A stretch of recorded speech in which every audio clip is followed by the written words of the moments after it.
Good afternoon, everybody. Welcome to day 2 of ProMat 2023, sponsored by MHI, and welcome to the Robotics and Automation Theater, sponsored by DC Velocity Magazine. Take it away, Dan. You're not on. There you go. Good afternoon, everyone. I'm Dan Avila from enVista, and I'll take just a couple minutes to introduce you to who enVista is so you get a little context of where we're coming from. enVista is a mid-sized consulting firm based out of Indianapolis. We do 4 things. Number 1, we're supply chain consultants. Think of us as end-to-end. We do everything from supply chain network strategy to inventory optimization, supply chain planning, distribution center design, distribution center optimization. Then we do supply chain software selection. Think of WMS, warehouse management systems, labor management systems, and transportation management systems. The third thing is we're a design build firm, meaning we are putting in all of this automation you see out there as a turnkey contractor. So you contract with us, we'll put this all in for you, integrate it, make sure it works, test, train, debug, and make sure everything is working appropriately. And finally, we are a Microsoft D365 and Business Central implementer. That's a little different, right, for most consulting firms, but that's a company we acquired years ago, and we do that type of business. Introductions, I'll go first. I'm Dan Avila, Vice President of Consulting and Automation for enVista. I handle a lot of the commercial responsibilities for enVista. Been doing this for about 30 years, and I've had the pleasure of working with some great clients over the years. Currently doing some very, very neat projects looking at this type of automation that you see out there. And one of the big things that we do is we help our clients shepherd them through the process of automation, what to automate, how to justify automation, and more importantly, how to get your board of directors to approve the project, okay? Because if that doesn't happen, you go nowhere. Okay, next is Dean Starovasnik. Hey, I'm Dean Starovasnik. I'm a client partner with enVista, and I view my role primarily as an educator, helping the decision makers of our clients understand the solutions we might be considering, why they may be a good idea or why they may not be, kind of like what we're talking about today, and help them make really good decisions for what's best for their firm. Over to me. Hello, everybody. I am Trevor Howard, a senior director within our strategic DC design practice. About 25 years of experience doing these types of automation projects, and I've got a team of individuals that help kind of come in and do the front end business consulting to try and drive the smart decisions on automation for our clients.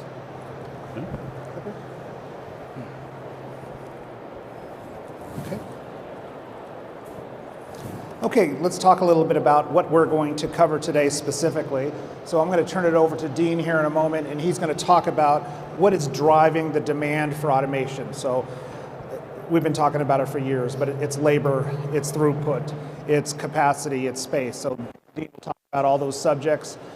And then how has automation evolved? So I've been coming to this show, or a form of this show, for about 25 years now. None of this existed 15 years ago, very little 10 years ago, but it has exploded, the amount of technology. So we'll talk a little bit about how things have evolved.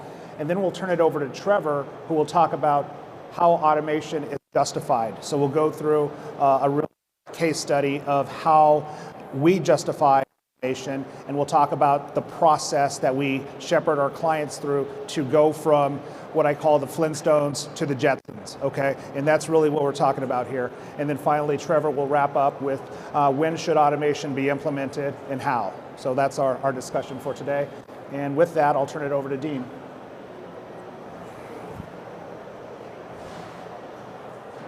You guys can't, oh, there we are, good. So we're going to talk a little bit about some of the macroeconomics that are in flight right now that are driving automation demand, and some of those are changing. Some of you may not realize these slides had to be submitted at the end of November. So some of the economic data you're going to see on my slides is a little bit dated. I'm going to help you understand some of the current things that are different than they were 3-4 months ago, okay? So first off, obviously e-commerce is a big part of what's driving the demand for automation. And when you're talking about e-commerce, what you're basically doing is paying somebody else to walk the aisles of the store, get the product for you, and deliver it to your house. All of which, of course, has a cost, and minimizing that cost with tools like automation is part of what's creating this issue. And E-commerce, no surprise, has been growing rather rapidly. This is one of those charts, though, that's a little out of date. As of, this was November of last year, you can see that the percentage of retail sales that were e-commerce peaked in 2020, no surprise with the pandemic, got to be, 17.8 and grew rapidly. The projections were that it would come down to 16.8% in terms of growth as a percentage of retail sales, moving it up to 19.6. The actual growth of e-commerce as a percentage of retail sales was only 6% in 22, and only 3% projected for 23. So quite a lot different than even November of last year was expecting. Part of why we're seeing a little bit of a slowdown, not even necessarily a slowdown, but a slowing of the growth in what's happening in our world today from an automation perspective. However, the labor situation really has not changed. Again, this is data from late 22. At this point today, 10.8 million jobs remain unfilled, with only 5.2 million people in theory available for those jobs. So a big disconnect between labor demand and labor availability, again, driving the demand for automation. As well, the cost of that labor has gone up pretty substantially. You can see here we're seeing in 21, roughly 48,000 for an average warehouse worker. Now we're seeing 54 in 22. And that remains roughly similar today, 6 months after this data was relevant. So the cost of the labor as well as its availability have both gone in the right direction for automation, but it make it more difficult to operate a facility with that labor. As well though, and it's the case in most automation ROIs, space is a major consideration. And space is also more of a challenge today than it was. Now this is becoming a little less of an issue because there is a lot of construction went on the last couple of years and demand didn't quite grow quite as quickly, certainly in the last few months. So we're seeing that the inventory availability is a little bit easier, but it isn't as easy as it was 5 years ago, and the cost is certainly still much higher. And that's true regardless of where you are. Of course, here in Chicago it's a lot more expensive than it is in Joliet, than it is in Peoria, but all of those have gone up comparably as we're showing here in this graph. So labor and space, the demand for that activity are all still working in the favor of automation, though maybe not quite as much. So for example, today we're seeing that a board of directors may be a little bit slower to approve an investment, even when the justification is pretty attractive. And so it's an issue where they need to recognize where their capital is going and whether or not the income for them, their firm is going to be reliable and be comfortable with those things before they'll make the investment. All right, but for the most part, the leadership in our client spaces are still saying they need automation. And by the way, this presentation will be available on the DC Velocity site, so take pictures if you wish, but you'll be able to get a lot cleaner pictures from the website here in a little bit. Those lines that you see in green are investments that are automation oriented, where our clients' leaders are saying we're going to need this kind of automation. So over a third of all those are areas where we expect to see automation being a big part of their initiatives throughout their operations, not just in the warehouse. All right, so what is automation?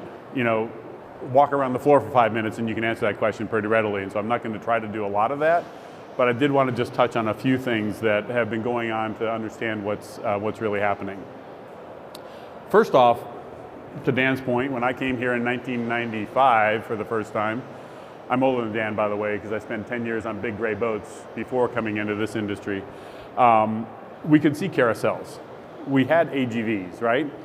We had robotic arms picking cases off of pallets.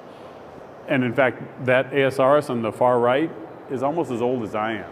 There's a Kellogg's pallet storage device that was basically an automated storage device that's nearly 60 years old. So automation has been around for quite some time, but what we're seeing is some form of robotics in much of what we're doing today. And I've divided these kind of conveniently up into 4 quadrants, where it's goods to person or person to goods, robots to goods, or goods to robot. So it helps categorize kind of the different options. And each of these has a play and a place, an application, depending on your circumstances. So just to explain these a little bit, what are goods to person?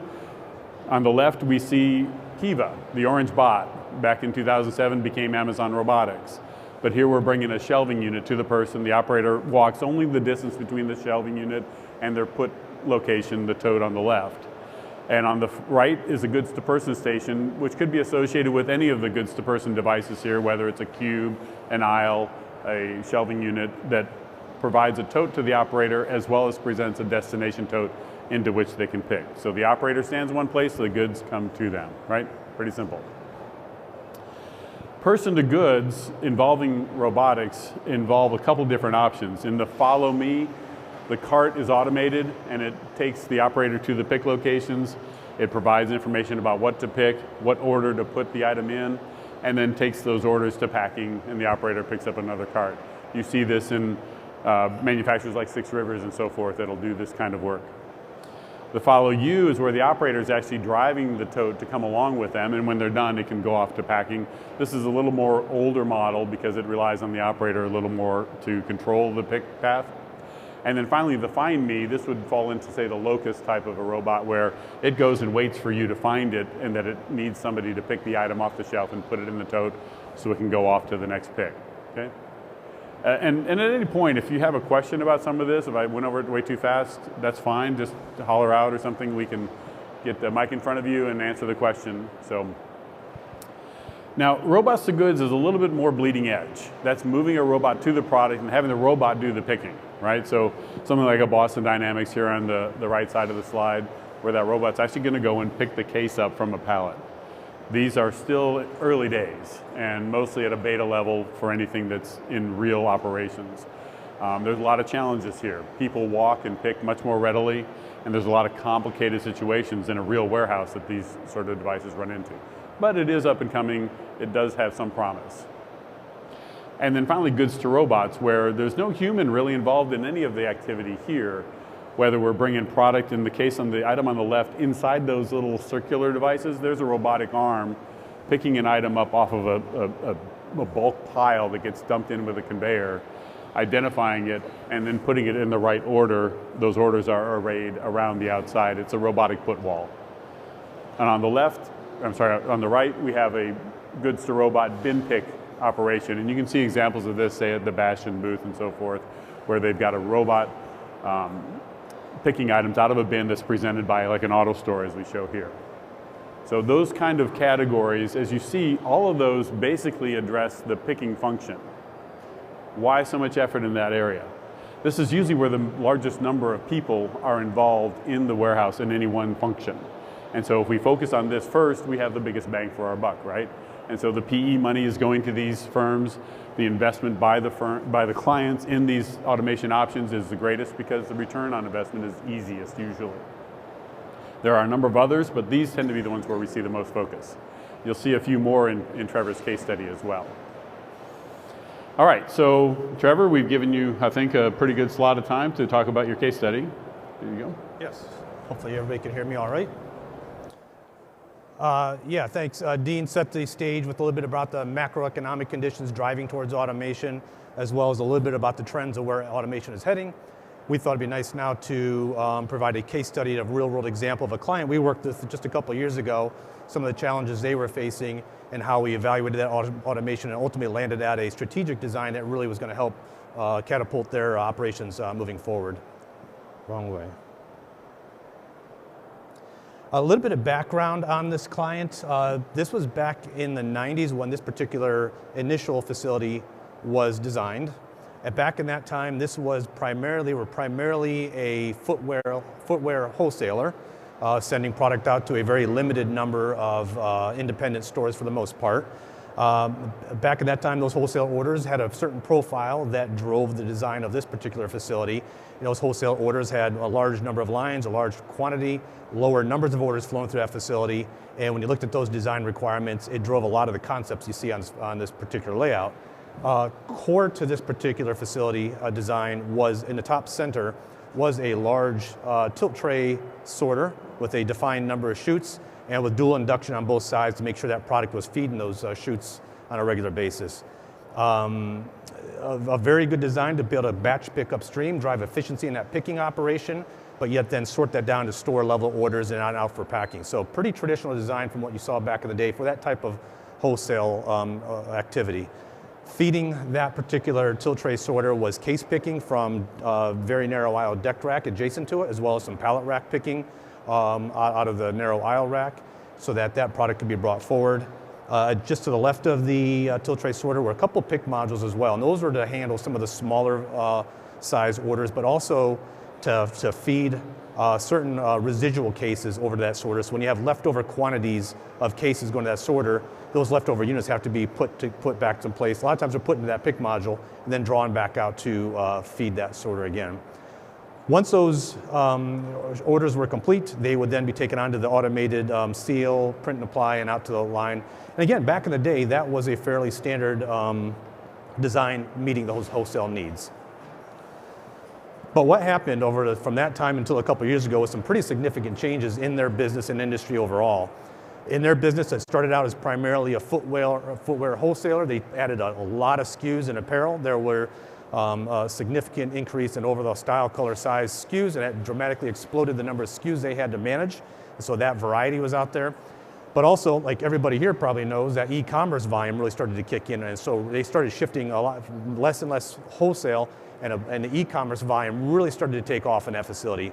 Those orders, as we all know, are a lot more complex orders. They're typically a lot more orders, smaller lines and smaller units. That creates a whole unique requirement on that facility that had to be accommodated, and that was putting stress on that particular facility. Some of the very specific kind of challenges that were being felt at that time was heavily around the allocation logic. With a defined number of chutes on that tilt tray sorter, that was constraining the number of orders that could be processed in any given wave.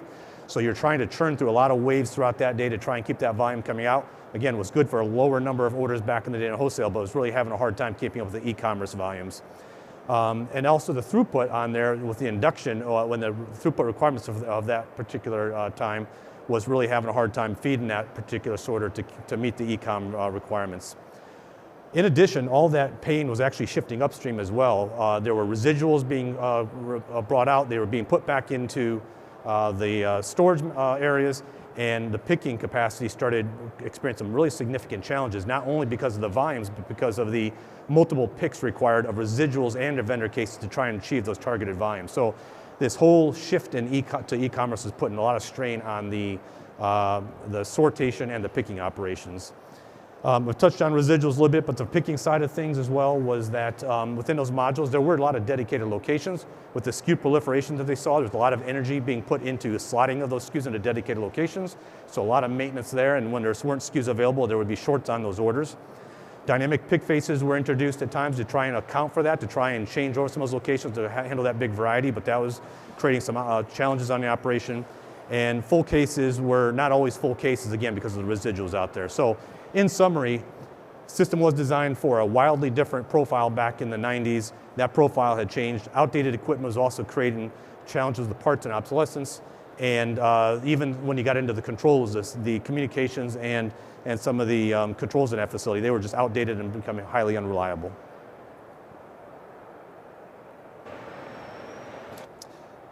Let's see. So what we ended up doing, we ended up engaging with the client and really began to look at the new operational requirements on that particular facility. Again, we looked at their e-commerce profile, projected out for about 5 years, looked at those future state requirements, and began to evaluate alternative technologies to try and drive improvements in that particular operation. What you have here on the screen right now is a zoomed in portion of really the core processing area of the facility. And the next slide will zoom out and kind of give you that big picture. But really what the big shift here was introducing a pocket sorter in place of that tilt tray sorter. Pocket sorters are relatively new, a number of years old now, somewhat limited install base, but seem to be gaining a lot of traction.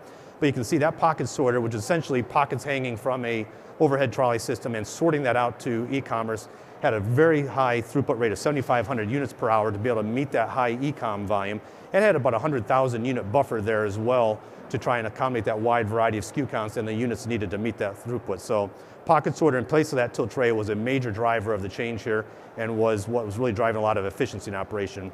We also introduced a 5-aisle shuttle system there to help feed that, not only feed that pocket sorter, those individual units, but also to support some of the other smaller volumes. It was about a 60,000 tote system, about 5 aisles.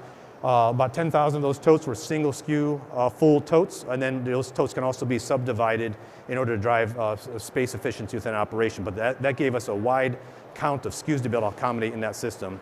Full case picks were still taking place out there, and those full case picks were either satisfying up on demand or feeding the shuttle system there, and those were actually removing all residual cases out from the rack. And when you remove that, that took care of a lot of the inefficiencies in those pick operations. Once the orders were complete, they would go on to automated dunnage, seal, and apply, as you'd normally see. We introduced a sorter out there on the docks to kind of sort down those wholesale orders down to customer level as well. And there was an auto bagger being introduced as well to try and drive efficiencies, not only in that pack out operation, but also to help with transportation costs. As we looked at the big picture then, this design was developed in a way that allowed them to either install this technology into their existing footprint or to go to a greenfield particular site. What's interesting here is you look at, this was a 5-year plan laid into that existing footprint of space, and not only did this meet all of the future requirements in terms of storage and throughput, but it actually gave them about a 50,000 square foot buffer space there because of some of the density improvements that were done. With that pocket sorter leveraging the full vertical of that building, that drove quite a bit of improvement in density in that operation. And then we went to some narrow aisle rack off there to also drive some improved footprint. So overall, we were meeting the 5-year design storage requirements, throughput, and giving them some space back, and giving them the flexibility to either maintain its operation in an existing DC or move on to another facility. So I guess some of the questions come back to how and why do you justify some of this technology, the pocket sorter in particular. Again, if you look at the bottom, it's a fairly newer technology. Back a couple years ago, it was about 25 installs in North America, about 200 worldwide. But we're tending to see this more and more as e-com picks up. It seems to be an area of a high level of interest. But the main requirements around the pocket sorter, one was the operational requirements was a high level of throughput. At 7,500 units per hour, sorting down to pack-out stations, not only did that meet the throughput requirements, but drove a very high level of efficiency in that operation by allowing those workers to stay stationary and bringing those goods to that person. There was also that 100,000 unit buffer, so a second requirement was really handling the wide variety of SKUs, but also the number of units needed to be able to cycle through that operation every day. So 100,000 unit buffer there were part of the operational requirements that were there. But when you also looked at some of the financials behind this then, you looked at overall cube utilization and the ability to kind of go vertical with that processing and that staging of that product and tighten up that footprint of space really helped draw down the amount of space required and show good justification through the utilization of space in that facility or a smaller facility if they were going to go to greenfield. The product did hold, this pocket sorter does hold a wide variety of product types as noted on the screen here. Each of these units are held independently, so you can cycle those down to those pack-out stations and really feed these e-com orders in the right sequence. There was a dramatic labor reduction. I think the next slide we're going to show you about out of a base of around 1,100 total FTEs in that facility, there's about a 400 FTE reduction over the time frame. So really dramatic reduction by keeping those workers stationary and by letting those goods be brought to that person. And it integrates into the existing facility by leveraging that vertical space. Before there was a lot of a wasted cube in that facility. Here by going vertical, they were really able to tighten up that footprint of space. So yeah, when you kind of come into these things, a lot of times it's coming down to can that incremental investment be justified through a reduction in space and the associated savings or through the reduction of labor. The other main component of this design was that 5-aisle shuttle system, as we mentioned. Again, about 60,000 totes in there, 10,000 of those single tote SKUs, but then we are able to subdivide totes to try and drive further efficiencies. Again, what's behind this is that density of storage. By going fully vertical and keeping those very tight spacing on those aisles, that footprint came down just a fraction of what it was in those other modules, so that was a very tight density of storage. Very high productivity. These systems often can drive over 600 lines per hour down to an individual stationary. So again, bringing those product to that person, driving that high level of productivity resulted in not only the ability to meet those service level commitments, but also to drive significant reductions in labor. Sequencing of the pick engine, what this was able to do was bring the right product out so that we could feed the pocket sorter or feed live orders. So those two kind of worked in tandem and kind of came together with some nice synergies. And installed systems, this is, as you see out here, very common type solution here across the world. A lot of installs in the US, but more so worldwide. And we're starting to see even evolutions of this, not to be totes captive in aisles, but more with the ability to share those totes across different pick stations, driving further benefits in that. So when we kind of rolled all this up and looked at overall system justification, now the important part here is that each of these areas were independently justified. So we would look at each of these, look at the cost of them and say, does an incremental spend justify through labor and space savings? But when we rolled that all up, it was a pretty significant capital investment. You were talking about a $44 to $47 million total MHE budget. So a pretty significant spend. But when you looked at that, we were estimating somewhere $25 million a year in overall labor reductions, netting out to about $235 million over the 10-year horizon. So a fairly good payback on that kind of incremental spend. As I mentioned, a pretty large direct labor base as we started, about over, I think, 1,100 total FTEs, but we were able to reduce about 400 FTEs at the start and over a time frame. So that significant reduction was driving a big part of that direct labor savings and ultimately helping to justify that solution. When you did that, also took a lot of trucks out of the operation, being able to reduce some of the capital spend on that. Order waves before were very big and lumpy with that sorter and the number of stores that had to be waved together. Here, with a little bit more fluid type waving with the pocket sorter and the shuttle, that tended to be a much more smooth flow of orders and keeping the labor force very busy yet not overwhelmed. Residual processing was, for the most part, eliminated by the combination of these technologies. There was an overall warehouse execution system that brought all these components together into an overall solution. And what we're seeing more and more too is where back in the day automation was tied to high levels of ongoing maintenance, nowadays we're finding that these systems are being designed in a way with a very low level of maintenance required. A lot of times shuttles can be swapped out in a matter of a short amount of time, worked offline. So a lot of the systems are now have very low maintenance impacts, even though they're fairly high automation there. And then the bigger thing was that they were now set up to handle a lot of this higher levels of processing requirements, not only current year, but also looking over the next 5 years and all the additional volumes that were anticipated to grow through that time frame. So overall, very good design for them, a lot of good justification, right combination of technology is really key to that. I think with that, Dan? Yeah.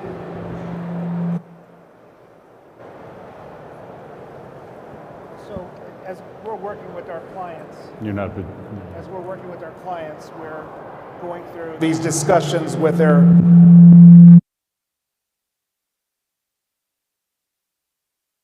and others, and sometimes these investments get delayed. So we're experiencing a lot of that. Our economy is a bit challenged right now. So we're a lot of these various. So we need to make sure that our height, sound, there's flexibility, the design for changes in the future. Obviously, we need to take care of safety, and then long-term maintenance is a concern as well. So key takeaways from this discussion is run the math. So automation, although it does pay back many times, Dean and Trevor just did a project recently where our client went into this project saying, we're going to do a highly automated facility. That's what we want. So they did the work, they did the math, they did the designs, the layouts, the labor models, the equipment costing, and it just did not pay out. So, we are advocates for our clients and we want to do what's in their best interest. So we actually recommended a very low-tech solution. But you really need to run the math, and the financials need to be sound enough where the board of directors can scrutinize them and feel good about the decision. So that's one thing our team is very good at doing, is making sure that we run the math. And when automation does justify, we typically can get it approved, funded, and really put on the books and start ordering our equipment. So it's very important that you run the math, you go through the details. The devil is in the details. Also, I would say pick a partner who understands how to integrate all these systems, because these systems do not operate in isolation, okay? Data is fed from other systems, data goes to other systems afterwards, so you really need to have someone who understands the big picture, how to integrate all of these various systems together. Do you need a stronger warehouse management system, or can you put in a warehouse control system that has advanced functionality like a warehouse execution system to support you moving forward? So there's a lot of different things, and you really have to understand the landscape of the different technologies out there. And Also, one other thing to think about in automation is typically automation will allow you to reduce your headcount. And some headcount may not be very skilled, and they may be better off in another industry. But I'm sure you have some amazing employees, and these systems out there require some amazing labor to keep them running, to troubleshoot them, to optimize them, and to keep them running at peak levels. So when you think about automation, yes, you may reduce headcount, but it's the headcount that you keep that's very important and very key to sustain your systems over time. And then, of course, one thing our clients on is to ensure that you support your system over time, because these systems will erode. You have to continuously have spare parts, you need to service them, preventative maintenance, and you need to keep them up and running, and that's not going to happen by itself. You really need to have a program in place to do that. Okay? So that is our presentation for today. Are there any questions from the audience? Any questions? Anyone? Well, you guys covered it. How about that? One thing in full transparency, the system that Trevor just reviewed was never installed. The justification, as you saw, was quite compelling. But the board of directors recognized that A, it was a longer term investment, and the PE firm that owned them wanted to turn the inventory, the firm itself, more quickly, and so they did only short-term improvements to enhance the value, and then sold the company. So although automation can make a lot of sense, and to us, why not? The bigger picture from their perspective was maybe not, because they wanted to do something different with the company than hang on to it for a protracted period. Sir? That's right. Right. Yeah. And absolutely. So if they want to buy it and own it for 10 years, it'd make a lot of sense. But that wasn't the model they were working from. So the economic environment does matter. It's not simply an engineering and math problem. Thank you. So you mentioned a lot about the maintenance. I know that just for us personally, we see a lot of the younger generation is very much interested in design and the innovation side. Not much support there as far as maintenance and tech side. We're not seeing the interest. And it's very hard to upkeep, from what I understand, a lot of the new automation. Well, to Trevor's point, much of the automation actually behaves very well from a reliability perspective, and in terms of mean time to repair, in many cases, to get the piece of equipment back up and running, it's simply a matter of pulling, for instance, a shuttle offline, and the rest of the system can continue to operate, and then you can fix the shuttle in slow time. Now, as it happens, my son just took a job as an automation tech, and he's very mechanical. He can tear apart and fix things. He did not get that from me. But he loves doing that. And what we're seeing is that if folks understand the value, and in case perhaps a college education didn't prepare him well for that, that the opportunity is actually very exciting, because you're working with some pretty high-tech equipment.